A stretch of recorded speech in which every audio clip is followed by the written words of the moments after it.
அமைச்சர் செந்தில் பாலாஜியின் ஜாமீன் மனு குறித்து அமலாக்கத்துறை பதிலளிக்க சென்னை முதன்மை அமர்வு நீதிமன்றம் உத்தரவிட்டுள்ளது.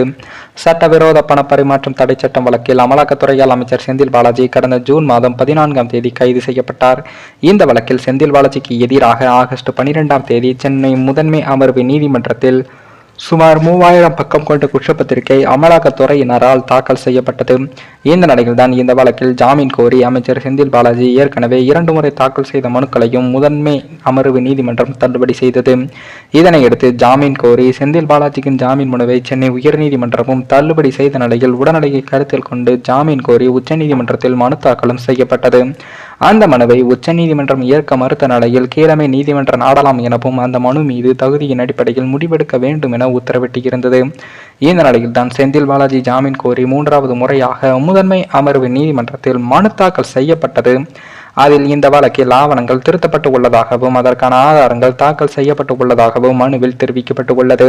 இந்த மனு நீதிபதி எஸ். அல்லி முன்பு விசாரணைக்கு வந்தபோது உச்சநீதிமன்ற உத்தரவிட்டபடி ஜாமீன் மனு தாக்கல் செய்யப்பட்டு உள்ளதாக செந்தில் பாலாஜி தரப்பு வழக்கறிஞர் தெரிவித்தார். அமலாக்கத்துறை சார்பில் ஆஜரான வழக்கறிஞர் இந்த மனு குறித்து பதிலளிக்க அவகாசம் அளிக்க வேண்டும் என கேட்டுக்கொண்டார். இதனையடுத்து அமலாக்கத்துறை பதிலளிக்க அவகாசம் அளித்த நீதிபதி விசாரணையை ஜனவரி 8ஆம் தேதிக்கு ஒத்திவைத்துள்ளார். அதேபோல ஜனவரி 8ஆம் தேதி விசாரணை நடைபெறும் பொழுது செந்தில் பாலாஜி அவர்களுக்கு ஜாமீன் கிடைக்க அதிக வாய்ப்பு உள்ளதாகவும் நீதிபதி தரப்பிலிருந்தும் வழக்கறிஞர்கள் தரப்பிலிருந்தும் தகவல்களும் வெளியாகி உள்ளது.